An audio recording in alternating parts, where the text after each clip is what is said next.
amanecer para la hermandad del Señor traerá,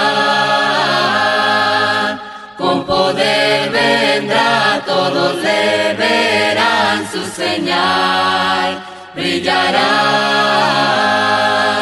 entre nubes y ángeles también anunció que vendrá.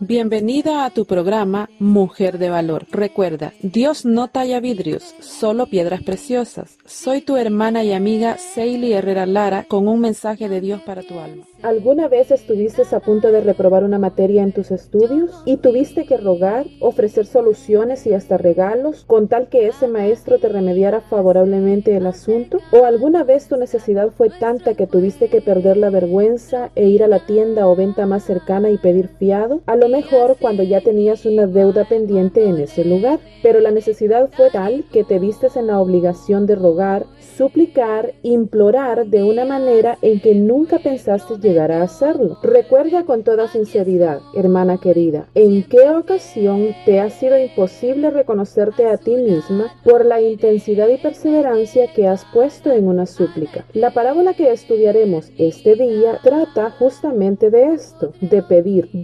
insistentemente, de aburrir a alguien con la súplica hasta conseguir aquello que estamos pidiendo. Leamos en Lucas 18, 1 al 8. También les refirió Jesús una parábola sobre la necesidad de orar siempre y no desmayar, diciendo: había en una ciudad un juez que ni temía a Dios ni respetaba a hombre. Había también en aquella ciudad una viuda, la cual venía a él diciendo: hazme justicia de mi adversario. Y él no quiso por algún tiempo, pero después de esto dijo dentro de sí: aunque ni temo a Dios ni tengo respeto a hombre, sin embargo, porque esta viuda me es molesta, le haré justicia, no sea que viniendo de continuo me agote la paciencia. Y dijo el Señor: oíd lo que dijo el juez injusto. ¿Y acaso Dios no hará justicia a sus escogidos que claman a él día y noche? ¿Se tardará en responderles? Os digo que pronto les hará justicia. Pero cuando venga el Hijo del Hombre, ¿hallará fe en la tierra?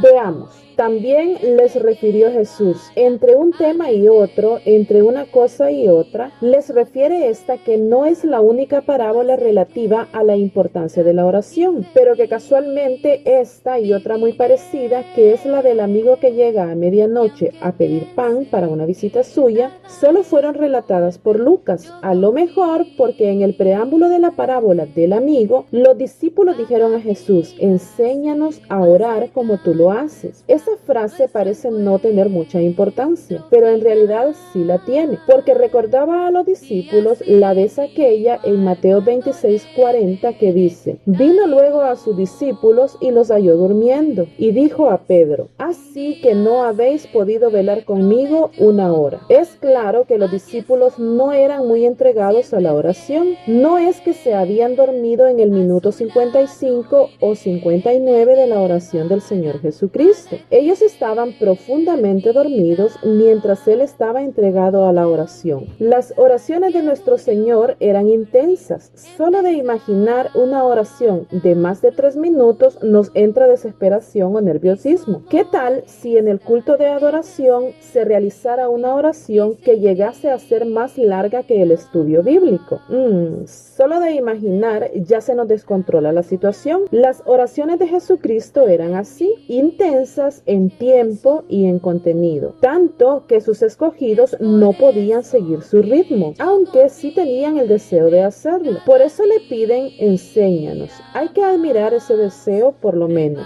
Aceptan que no lo estaban haciendo bien, aunque luego, al escribirse los evangelios, omitieron este pequeño detalle, a lo mejor porque les ruborizaba aceptar que no sabían orar, que necesitaban instrucción al respecto. Nosotras también necesitamos instrucción para orar, aún con nuestros largos años en la carrera cristiana. Debemos aceptar humildemente que no lo sabemos hacer como se debe. Qué bueno que el Espíritu Santo guió a Lucas a poder rescatar esta parte de la enseñanza de nuestro Señor para que podamos recibir un poco de instrucción al respecto. Esta parábola trata pues de la necesidad necesidad de orar y no desmayar en cuanto a la perseverancia en la oración. Entre los personajes en esta parábola encontramos a un juez, reconocido por no temer a Dios y mucho menos respetar a los hombres. La investidura de juez es y ha sido extremadamente honorífica. No cualquier persona puede ostentar este cargo, además de que debe poseer un claro conocimiento de las leyes vigentes en su país. El juez debe también poseer una serie de virtudes o cualidades que le hagan apto para poder impartir justicia. En la mayoría de legislaciones se exige que éste sea imparcial, independiente, íntegro, con gran sentido de justicia y equidad, prudencia y honestidad, entre otras cosas. Aceptando que estos requisitos que en la actualidad se exigen o por lo menos se requieren son vestigios de legislaciones pasadas y suponemos que los tiempos pasados fueron mejores, ¿cómo es que el Señor nos está hablando de un hombre que era juez y su característica por la cual él se daba a conocer en el pueblo era justamente por no temer a Dios y mucho menos respetar a los hombres? A este hombre se le encargaba la justicia, a pesar de que la justicia es un principio moral que inclina a obrar y juzgar respetando la verdad y dando a cada uno lo que le corresponde. Es sabido por todos que es el más violentado de todos los derechos, y como hemos visto en la lectura bíblica, esto no es algo exclusivo de los tiempos modernos. Por lo menos este hombre era sincero, y más adelante le vemos aceptando su forma de ser sin ninguna vergüenza ni reparo. Él dice de sí mismo: aunque ni temo a Dios ni respeto a los hombres. Él vive para sí, solo le importa su ser, impone sus decisiones,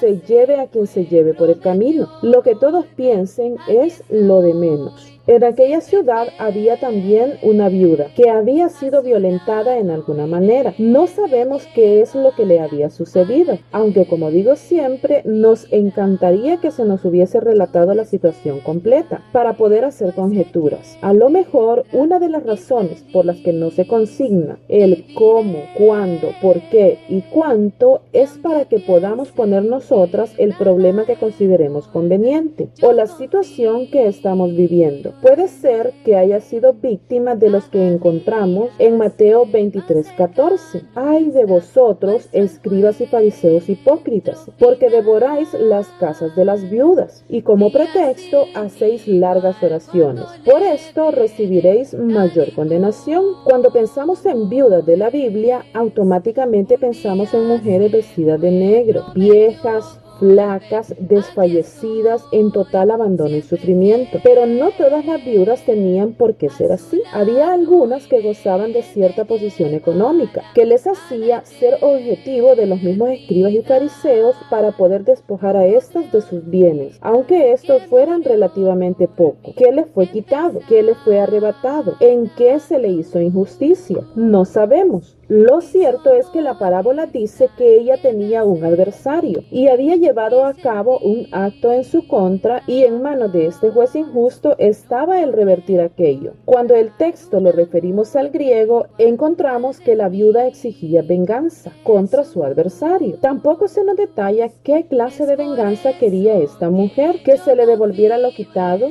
que se encarcelara al transgresor o que se le quitara la vida. No lo sabemos. Lo cierto es que la palabra griega se refiere a venganza. Hablemos un poco sobre esto. ¿Qué es lo que la mujer está pidiendo? La justicia es dar a cada quien lo que le corresponde. Esto nunca va a ser exacto, porque la justicia es administrada por hombres y los hombres son imperfectos en su apreciación de lo bueno y lo malo. El único juez justo es Jehová nuestro Dios, que conoce los corazones de cada uno y es capaz de administrar una verdadera justicia. La venganza tiene fines egoístas. Se traduce como revancha y desquite. Es el sentimiento que se produce al imponer un castigo o una pena. La justicia es apropiada a cada hecho, pero la venganza nunca es suficiente. Siempre suponemos que el agresor merece más y peor castigo que el que se le ha impuesto. Aun y cuando la vida de un agresor es tomada, no nos parece suficiente. Pensamos que una persona malvada debería de vivir 3 veces y pagar su pena en cada una de las vidas. Muy posiblemente esta mujer lo que requería del juez era un ajuste de la pena. La sentencia ya se había dado, pero ella sentía que no era suficientemente dura como para castigar a su agresor. Leeremos algunos textos bíblicos que nos hablan de la venganza. Deuteronomio 32:35. Mía es la venganza y la retribución, a su tiempo su pie resbalará, porque el día de su aflicción está cercano, y lo que les está preparado se apresura. Romanos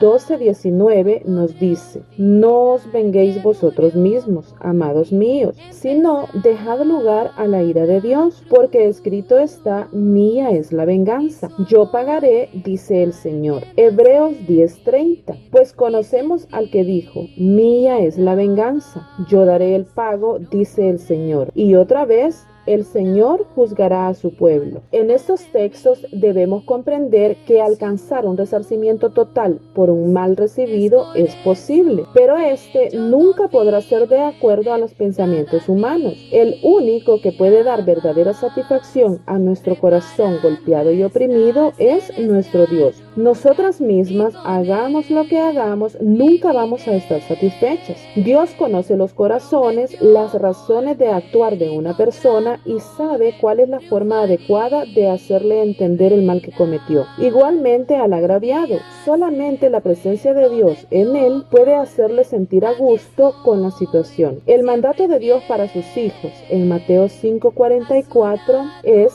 amad a vuestros enemigos, bendecid a los que os maldicen, haced el bien a los que os aborrecen y orad por los que os ultrajan y os persiguen. Esta es la forma en que como hijas de Dios estamos llamadas a actuar. La viuda de la parábola no está satisfecha con la forma en la cual se ha impuesto justicia, y es comprensible, nadie lo está. A lo largo de los años, esta ha sido una constante para la humanidad. Lo que nos debe llamar la atención es que para satisfacer su deseo de desquite, acuda a un juez reconocido por ser injusto. La lectura dice que él no quiso por algún tiempo. A lo mejor él, como buen injusto que era, esperaba que esta mujer le ofreciera un soborno, que es lo único que podía haber ocasionado un actuar pronto para ella. No puede ser que él sintiera temor del adversario, porque él mismo es claro en decir: no tengo respeto por los hombres. ¿Qué clase de justicia va a recibir esta mujer que pide a un hombre injusto? Es obvio que será una justicia adulterada, inclinada en forma errónea. Porque esta viuda me es molesta, le resolveré como ella quiere, manifiesta el juez. Es claro que él demuestra en cada actuación su injusticia. Se dispone a favorecer a la mujer únicamente para que ésta no colme su paciencia,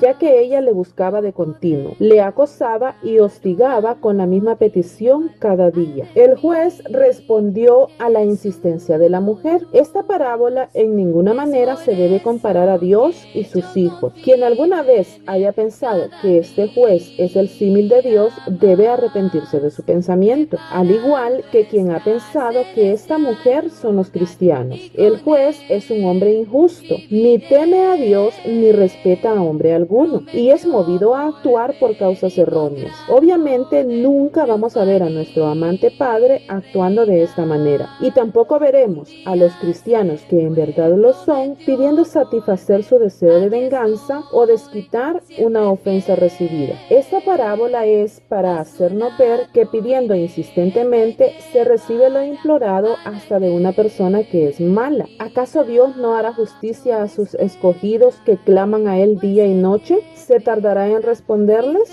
Nos ha preguntado el Señor Jesucristo en el versículo 7. Tenemos mandamiento en la primera carta a los Tesalonicenses 5:17. Orad sin cesar. Dios sabe lo que necesitamos en nuestra vida, pero hablar con Él es un requerimiento que no debemos pasar por alto. La parábola nos invita a pensar en la forma en la cual suplicamos a personas impías e iguales a nosotros, pero cuando se trata de Dios nos comportamos orgullosamente. Preferimos mendigar lo que necesitamos a injustos que van a satisfacer nuestra necesidad en una forma injusta e incompleta antes que acudir a Dios, capaz de darnos la paz que necesitamos en nuestro corazón, además de todas las cosas que podamos ocupar. Luego, Él mismo responde a las preguntas que hizo y dice: pronto les hará justicia, pronto dará satisfacción a sus corazones, pronto los sorprenderá confundirá con su actuar. Pero ¿a quiénes? A aquellos que no desmayan en la oración, a aquellos que no piden las cosas hasta 3 veces, sino hasta ser inoportunos con su petición. Puede ser que los hermanos de la congregación se cansen de su petición, pero Dios no. Él ya sabe la respuesta, como sucedió con Daniel en el capítulo 10, versículos 12 al 14. Leemos: Entonces me dijo: Daniel, no temas, porque desde el primer día que dispusiste tu corazón a entender y a humillarte en la presencia de tu Dios,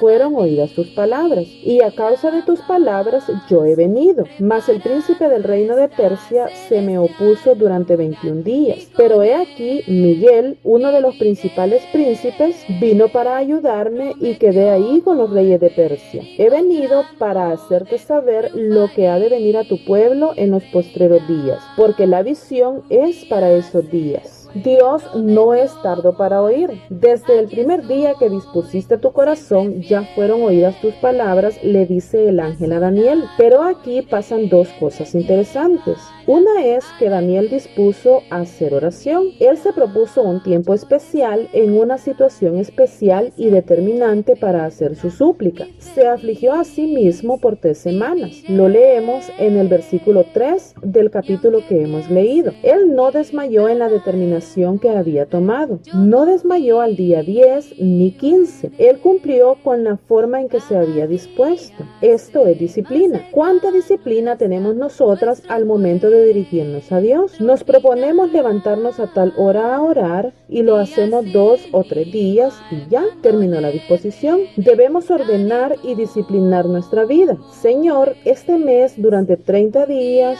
o durante 3 meses te voy a orar por esto y esto. Durante todo este año te voy a orar por esto otro. No debemos estar orando en forma aleatoria y desordenada. Luego vemos que la disposición a la oración de Daniel provocó movimiento en los estratos del mal. El príncipe del reino de Persia se dedicó a estorbar el camino del ángel que llevaba la respuesta a Daniel, pero no podía hacerlo en forma indefinida. Él también estaba dispuesto a estorbar por un tiempo determinado, y este tiempo fue el mismo que Daniel se había propuesto a orar. Es más que claro que la intención del príncipe de Persia era evitar que a Daniel se le diera una respuesta afirmativa, pero como dice la parábola que hemos estudiado, el Señor va a responder en su momento apropiado. El ángel no llegó a Daniel ni el día 20 ni el día 22, llegó justamente el día 21. Daniel movió con su oración tanto el lado del bien como el lado del mal. ¿Qué movemos nosotras cuando nos disponemos a orar? Posiblemente Satanás y sus ángeles ni se inmutan cuando decimos vamos a orar, porque conocen nuestra disciplina, o mejor dicho, nuestra indisciplina para acercarnos a Dios. Cambiemos nuestra forma de orar. Seamos persistentes con Dios como lo fue la viuda con el juez injusto. La parábola cierra haciéndonos otra pregunta, una pregunta muy incómoda, porque a la ligera respondemos que sí, por supuesto que sí, pero cuando venga el Hijo del Hombre, ¿hallará fe en la tierra? Entendamos que esto no se trataba de una viuda y un injusto y corrupto juez, se trata de nosotras, en nuestros días. Nos está hablando a quienes leemos 2000 años después de haber sido dichas estas palabras, y su pregunta, conociendo los corazones y la mentalidad de los seres humanos, es mucho más que apropiada. ¿Sabes que cada día la fe es mucho más innecesaria para la humanidad y lamentablemente para los cristianos también? Hebreos 11:1 nos explica lo que es la fe. Es pues la fe la certeza de lo que se espera, la convicción de lo que no se ve. Es pues la fe una confianza plena que no depende de lo que vemos, tocamos y oímos. Depende de una certeza en que lo que Dios ha dicho es y será de la forma en que Él lo ha dicho, porque Él es fiel.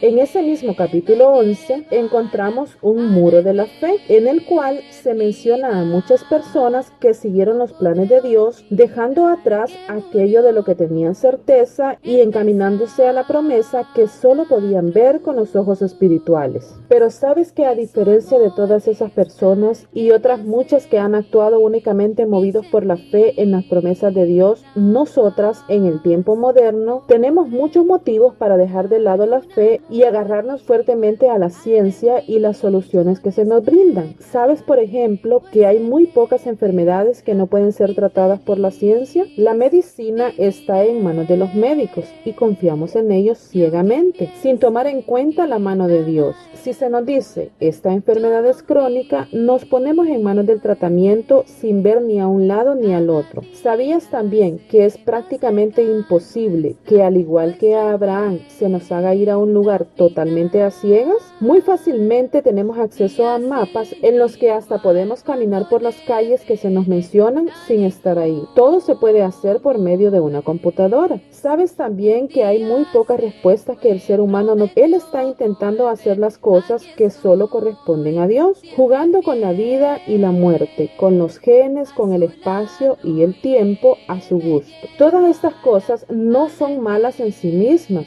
son ciencia, y la ciencia está destinada a avanzar, quizá hasta volver al hombre mismo innecesario para sus fines. Lo malo es que está desplazando a Dios, y los cristianos nos hacemos conforme a esto sin reprochar nada. Nuestra forma de entender las cosas y por supuesto a Dios debe ser muy superior a esto, dice Romanos 12:2. Por más que la ciencia avance y solucione el 99% de las situaciones difíciles que nos aquejan, por más que el hombre ponga sus pies en la luna, Marte y mucho más allá, nosotras debemos saber que ni aún las hojas de los árboles se mueven si no es por su poder. Nosotras debemos entender que la chispa que se da al momento de la fecundación no puede ser replicada por nadie en este mundo. Bien, podríamos ahondar mucho más en estos temas, pero la intención ahora es afirmar nuestros corazones en la certeza de que Dios es Dios a pesar del ser humano y todo lo que éste pueda proponerse o alcanzar. La pregunta de nuestro Señor Jesucristo en esta parábola es totalmente adecuada para nosotras. Entre más pasa el tiempo, más nos envuelve la modernidad, las buenas medicinas, los buenos tratamientos, las organizaciones que se ocupan de solucionar temas tales como vivienda, alimento y bienestar a la humanidad. Entre más avanzamos en estos temas, mucho más menguamos en nuestra entrega a Dios. No oramos en forma ferviente, persistente y disciplinada porque creemos que la solución está en todos lados menos en Dios. Acudimos a un sinfín de jueces injustos a pedir auxilio y dejamos de lado requerir la ayuda de nuestro Padre perfecto y amoroso. Muchas veces dejamos la oración como la última instancia. Ya pedimos auxilio en todas partes y al no ver satisfecha nuestra necesidad, hasta expresamos abiertamente y sin vergüenza alguna la frase: ya solo me queda orar. Tengamos cuidado, Dios no es último ni reemplazo de nadie. Aprendamos de la forma de petición en esta parábola, la persistencia. Acudir a nuestro Dios cada día, a cada momento con nuestra petición. Si una persona injusta es capaz de resolver una petición igualmente injusta, mucho más debemos confiar con fe plena en que nuestro Padre misericordioso y justo nos resolverá aquello que le pidamos. ¿Hallará fe en la tierra? ¿Hallará fe en ti? Espero que sí. Que Dios responda favorablemente a tu solicitud, amada hermana. Que recibas bendiciones sin límites. Hasta pronto. Nuevo amanecer para la hermandad del Señor traerá, con poder vendrá, todos le verán su señal, brillará entre nubes y ángeles también anunció que vendrá.